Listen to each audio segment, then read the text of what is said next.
গপ্প জাংশন চ্যানেলে তোমাদের আবারও স্বাগত জানাই। দেবদেবীর স্বপ্নাদেশ অনেক সময় আমাদের বিপদ থেকে রক্ষা করার সতর্কতা প্রদান করে, কিন্তু আমরা সাধারণ মানুষ বেশিরভাগ সময় তাকে অমঙ্গল সূচক ভেবে দূরে সরিয়ে রাখি, ভয় পেয়ে পালিয়ে যাই। এরই পরিপ্রেক্ষিতে শুরু করছি আজকের গল্প, বিভূতিভূষণ বন্দ্যোপাধ্যায় রচিত রঙ্কিনী দেবীর খড়গ।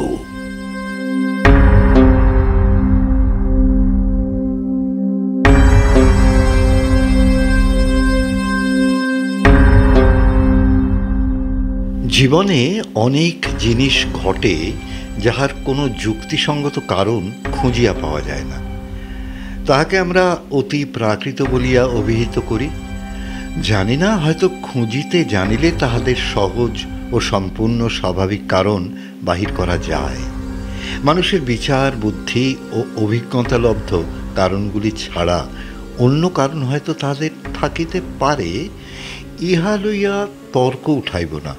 শুধু এইটুকু বলিব, সেরূপ কারণ যদিও থাকে, আমাদের মতো সাধারণ মানুষের দ্বারা তাহার আবিষ্কার হওয়া সম্ভব নয়, আর সম্ভব নয় বলিয়াই তাহাদিগকে অতি প্রাকৃত বলিয়া অভিহিত করা হয়।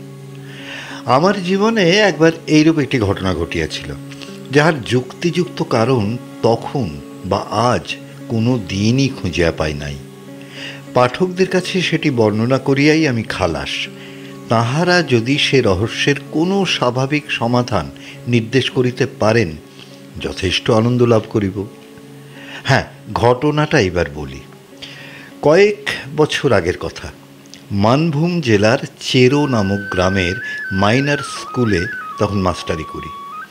প্রসঙ্গক্রমে বলিয়া রাখি, চেরো গ্রামের প্রাকৃতিক দৃশ্য এমনতর যে যেখানে কিছুদিন বসবাস করিলে বাংলাদেশের একঘেয়ে সমতল ভূমির কোনো পল্লী আর চোখে ভালো লাগিবে না। একটি অনুচ্চ পাহাড়ের ঢালু সানুদেশ জুড়িয়া লম্বালম্বিভাবে সারা গ্রামের বাড়িগুলি অবস্থিত। সর্বশেষ সারির বাড়িগুলির খিড়কি দরজা খুলিলেই দেখা যায় পাহাড়ের উপরকার শাল, মহুয়া, কুরচি, বিল্লবৃক্ষের পাতলা জঙ্গল, একটা সুবৃহৎ বটগাছ ও তাহার তলায় বাঁধানো বেদি, ছোট বড় শিলাখণ্ড ও ভেলা কাঁটার ঝোপ। আমি যখন প্রথম ও গ্রামে গেলাম, তখন একদিন পাহাড়ের মাথায় বেড়াইতে উঠিয়া এক জায়গায় শালবনের মধ্যে একটি পাথরের ভাঙা মন্দির দেখিতে পাইলাম। সঙ্গে ছিল আমার দুটি উপরের ক্লাসের ছাত্র, তাহারা মানভূমবাসী বাঙালি। একটা কথা, চেরো গ্রামের বেশিরভাগ অধিবাসী মাদ্রাজি। যদিও তাহারা বেশ বাংলা বলিতে পারে, অনেকে বাংলা আচার ব্যবহারও অবলম্বন করিয়াছে। কি করিয়া মানভূম জেলার মাঝখানে এতগুলি মাদ্রাজি অধিবাসী আসিয়া বসবাস করিল, তাহার ইতিহাস আমি বলিতে পারি না।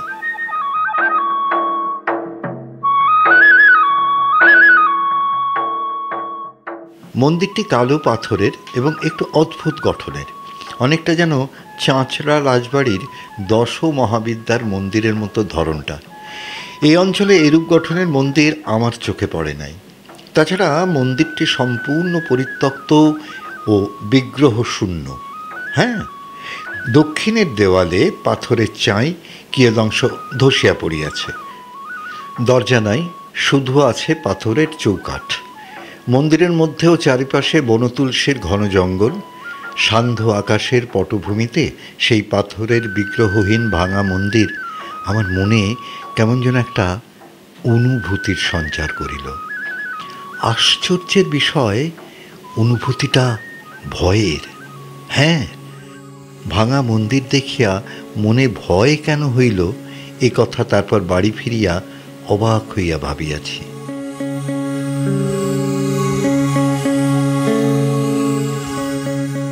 তবু অগ্রসর হইয়া যাইতেছিলাম ভালো করিয়া দেখিতে। একজন ছাত্র বাধা দিয়া বলিল, যাবেন না স্যার ওদিকে। কেন? জায়গাটা ভালো না, সাপের ভয় আছে সন্ধেবেলা। তাছাড়া লোকে বলে অনেক রকম ভয়ভীত আছে, মানে অমঙ্গলের ভয়। কেউ ওদিকে যায় না। ওটা কি মন্দির? ওটা ওটা রঙ্কিনী দেবীর মন্দির স্যার। কিন্তু আমাদের গায়ের বুড়ো লোকেরাও কোনোদিন ওখানে পুজো হতে দেখেনি। মূর্তিও নেই বহুকাল, ওই রকমই জঙ্গল হয়ে পড়ে আছে, সেই আমাদের বাপ ঠাকুরদার আমলের আগে থেকে। চলুন স্যার, এবার নামি। কেন? ছেলে দুটো যেন একটু বেশি তাড়াতাড়ি করিতে লাগিল নামিবার জন্য। রঙ্কিনী দেবী বা তাহার মন্দির সম্বন্ধে দু একজন বৃদ্ধ লোককে ইহার পর প্রশ্নও করিয়াছিলাম, কিন্তু আশ্চর্যের বিষয় লক্ষ্য করিয়াছি, তাহারা কথাটা এড়াইয়া যাইতে চায় যেন। আমার মনে হইয়াছে রঙ্কিনী দেবী সংক্রান্ত কথাবার্তা বলিতেও তাহারা যথেষ্ট ভয় পায়। আমিও আর সে বিষয়ে কাহাকে কিচ্ছু জিজ্ঞাসা না করিয়া ছাড়িয়া দিলাম। এরপর বছর খানেক কাটিয়া গেল। স্কুলে ছেলে কম, কাজকর্ম খুব হালকা। অবসর সময় এই গ্রামে ও গ্রামে বেড়াইয়া অঞ্চলের প্রাচীন পট, পুঁথি, ঘট ইত্যাদি সংগ্রহ করিতে লাগিলাম। এই বাতিক আমার অনেক দিনের। নূতন জায়গায় আসিয়া বাতিকটা বাড়িয়া গেল। চেরোগ্রাম হইতে মাইল 5-6 দূরে জয়চণ্ডী পাহাড়। এখানে খাঁড়া উঁচু একটা অদ্ভুত গঠনের পাহাড়ের মাথায় জয়চণ্ডী ঠাকুরের মন্দির আছে। পৌষ মাসে বড় মেলা বসে। বিএনআর লাইনে একটা ছোট্ট স্টেশনও আছে এখানে। এই পাহাড়ের কাছে এক ক্ষুদ্র বস্তিতে কয়েক ঘর মানভূমবাসী ওড়িয়া বসবাস করিতেন।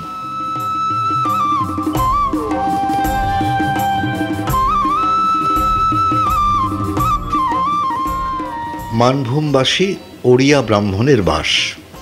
ইহাদের মধ্যে চন্দ্রমোহন পাণ্ডা নামে একজন বৃদ্ধ ব্রাহ্মণের সঙ্গে আমার খুব আলাপ হইয়া গেল। তিনি বাঁকা বাঁকা মানভূমের বাংলায় আমার সঙ্গে অনেক রকম গল্প করিতেন। পট, পুঁথি, ঘট সংগ্রহের অবকাশে আমি জয়চণ্ডীতলা গ্রামে চন্দ্রমোহন পাণ্ডার নিকট বসিয়া তাহার মুখে এ দেশের কথা শুনিতাম। চন্দ্রপাণ্ডা আবার স্থানীয় ডাকঘরের পোস্টমাস্টারও বটে। এদেশে প্রচলিত কত রকম আজগুবি ধরনের সাপের, ভূতের, ডাকাতের, বাঘের, আর বিশেষ করিয়া বাঘের, কারণ বাঘের উপদ্রব এখানে খুব বেশি। এইরকম গল্প যে বৃদ্ধ চন্দ্রপাণ্ডার মুখে শুনিয়াছি, এবং সেই সব গল্প শুনিবার লোভে কত আষাঢ়ের ঘন বর্ষার দিনে বৃদ্ধ পোস্টমাস্টারের বাড়িতে গিয়া হানা দিয়াছি, তাহার হিসাব দিতে পারিব না।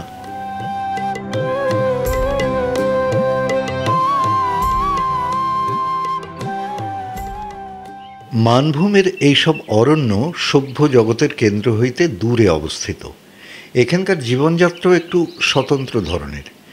যতই অদ্ভুত ধরনের গল্প হোক, জয়চণ্ডী পাহাড়ের ছায়ায় শালবন বেষ্টিত ক্ষুদ্র গ্রামে বসিয়া বৃদ্ধ চন্দ্রপাণ্ডার বাঁকা বাঁকা মানভূমের বাংলায় সেগুলি শুনিবার সময় মনে হইত, এদেশে এরূপ ঘটিবে, ইহার বিচিত্র কি? কলিকাতা বালিগঞ্জের কথা তো ইহা নয়। কথায় কথায় চন্দ্রপাণ্ডা একদিন বলিলেন, চেরো পাহাড়ে রঙ্কিনী দেবীর মন্দির দেখেছেন? আমি একটু আশ্চর্য হইয়া বৃদ্ধের মুখের দিকে চাহিলাম। রঙ্কিনী দেবী সম্বন্ধে এ পর্যন্ত আমি আর কোনো কথা কাহারও মুখে কখনো শুনি নাই। সেদিন সন্ধ্যায় আমার ছাত্রটির নিকট যাহা কিছু শুনিয়াছিলাম তাহা ছাড়া। বলিলাম, মন্দির দেখেছি, কিন্তু রঙ্কিনী দেবীর কথা জানবার জন্য যাকেই জিজ্ঞাসা করেছি সেই চুপ করে গিয়েছে, কিংবা অন্য কথা পেড়েছে। এর কারণ কিছু বলতে পারেন? চন্দ্রপাণ্ডা বলিলেন, রঙ্কিনী দেবীর নামে সবাই ভয় খায়। কেন বলুন তো? মানভূম জেলায় আগে অসভ্য বুনোজাত বাস করত, তাদেরই দেবতা উনি।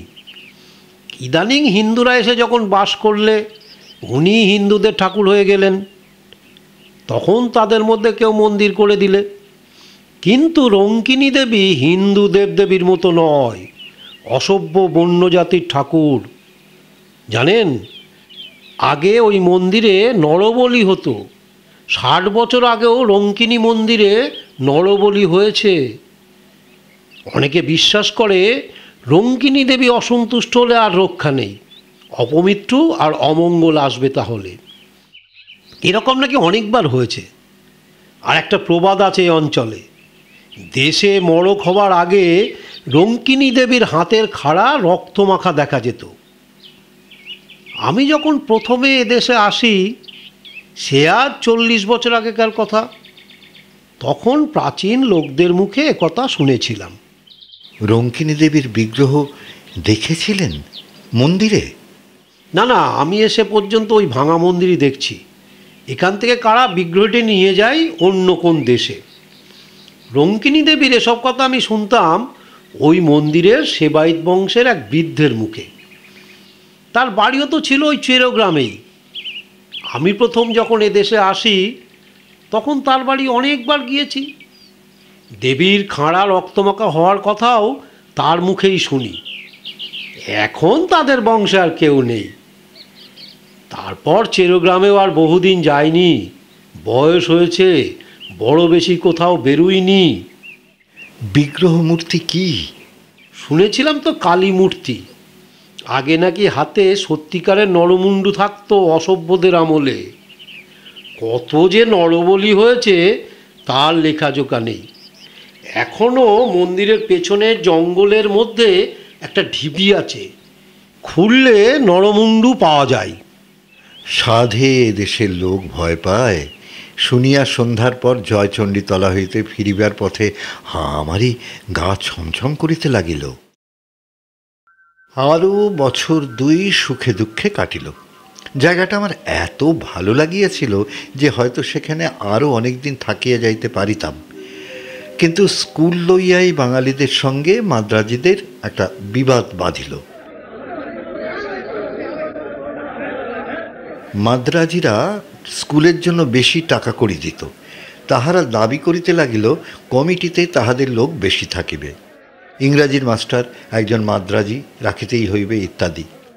আমি ইংরাজি পড়াইতাম, মাঝে হইতে আমার চাকুরি রাখা দায় হইয়া উঠিল।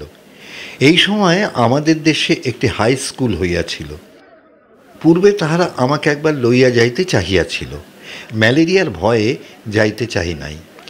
এখন বেগতিক বুঝিয়া দেশে চিঠি লিখিলাম, কিন্তু শেষ পর্যন্ত এসব কারণে চেরোগ্রামের মাস্টারই আমায় ছাড়িতে হয় নাই।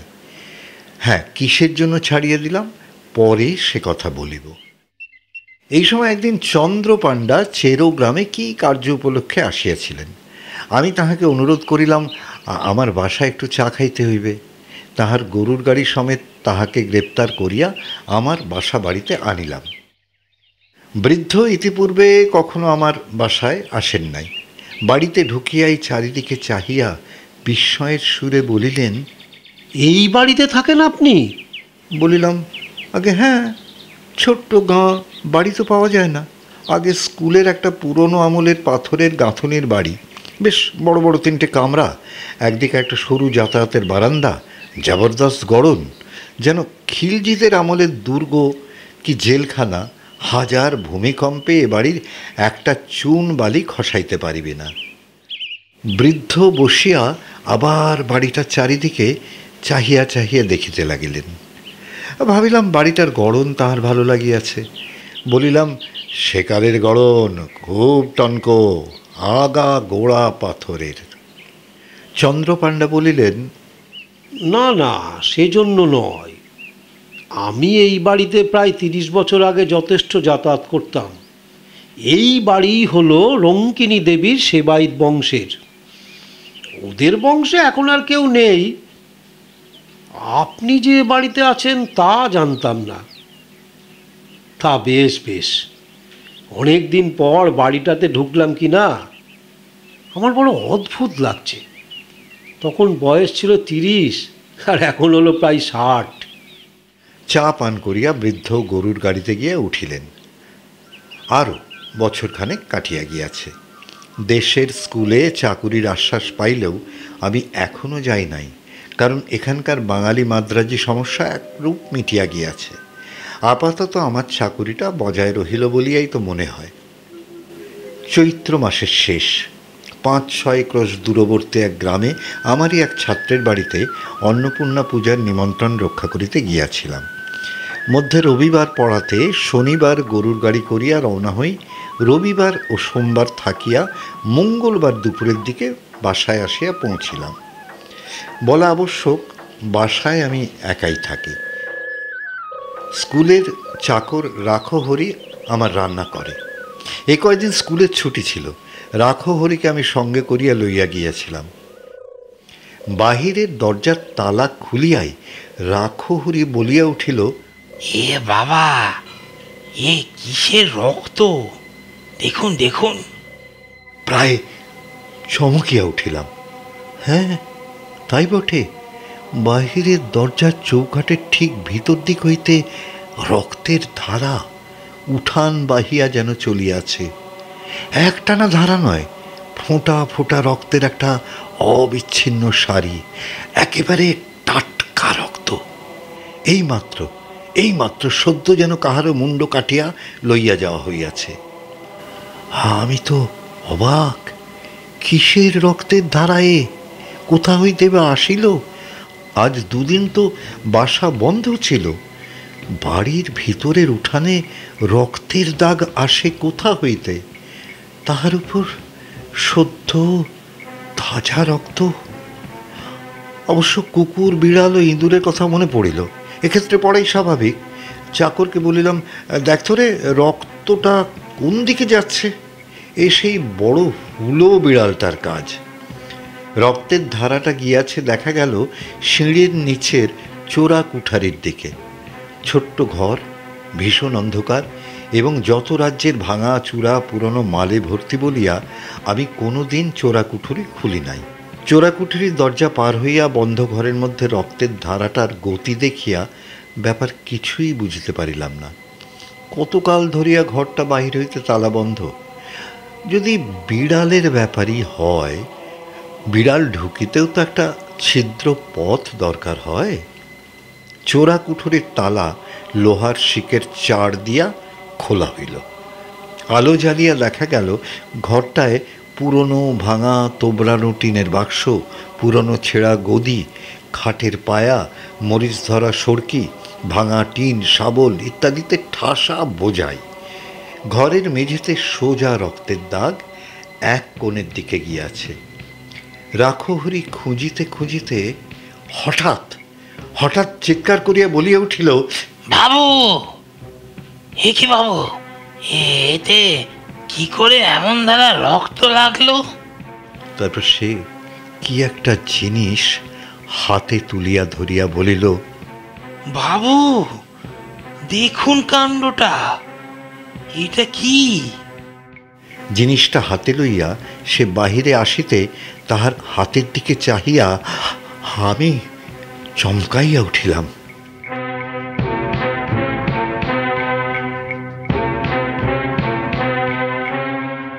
একখানা মরিচা ধরা হাতলবিহীন ভাঙা খাঁড়া বা রামদা।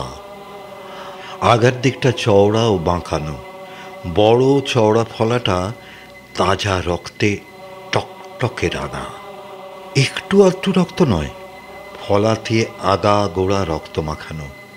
মনে হয় যেন খাঁড়াখানা হইতে এক্ষুনি টপ টপ করিয়া রক্ত ঝরিয়া পড়িবে। সেই মুহূর্তে একসঙ্গে আমার অনেক কথা মনে হইল। 2 বৎসর পূর্বে চন্দ্রপাণ্ডার মুখে শোনা সেই গল্প। রঙ্কিনী দেবীর সেবায়িত বংশের ভদ্রাসন বাড়ি এটা। পুরানো জিনিসের গুদাম ও চোরা কুঠুরিতে রঙ্কিনী দেবীর হাতের খাঁড়াখানা তাহারাই রাখিয়াছিল হয়তো। মড়কের আগে বিগ্রহের খাঁড়া রক্তমাখা হওয়ার প্রবাদ। আমার তো মাথা ঘুরিয়া উঠিল। মড়ক কোথায় ভাবিতে পারিতাম, যদি সময় পাইতাম সন্দেহ করিবার, কিন্তু তাহা পাই নাই। পরদিন সন্ধ্যের সময় চেরো গ্রামে প্রথম কলেরা রোগীর খবর পাওয়া গেল। 3 দিনের মধ্যে রোগ ছড়াইয়া মড়ক দেখা দিল। প্রথমে চেরো গ্রাম, তারপর পাশের গ্রাম কাজরা, ক্রমে জয়চণ্ডীতলা পর্যন্ত মড়ক বিস্তৃত রূপ লাভ করিল। লোক মরিয়া ধুলা ধাবাড়ি হইতে লাগিল। চেরো গ্রামের মাদ্রাজি বংশ প্রায় কাবার হইবার জোগাড় হইল। হ্যাঁ, মড়কের জন্য স্কুল বন্ধ হইয়া গেল। আমি দেশে পলাইয়া আসিলাম। তারপর আর কখনো কখনো চেরোগ্রামে যাই নাই।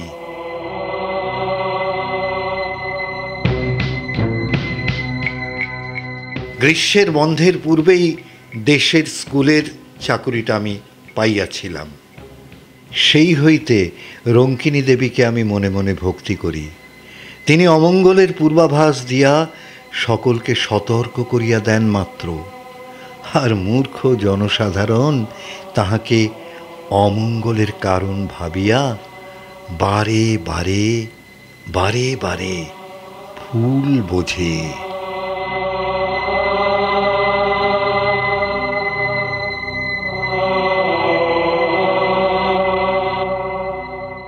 আশা করি আজকের গল্প তোমাদের ভালো লেগেছে। তোমরা যারা এই চ্যানেলে নতুন তারা ঝটপট করে চ্যানেলটাকে সাবস্ক্রাইব করে পাশে থাকা বেল আইকনটা প্রেস করে দিও, যাতে চ্যানেলের পরবর্তী আপডেটগুলো তোমরা সহজেই পেয়ে যেতে পারো, কেমন?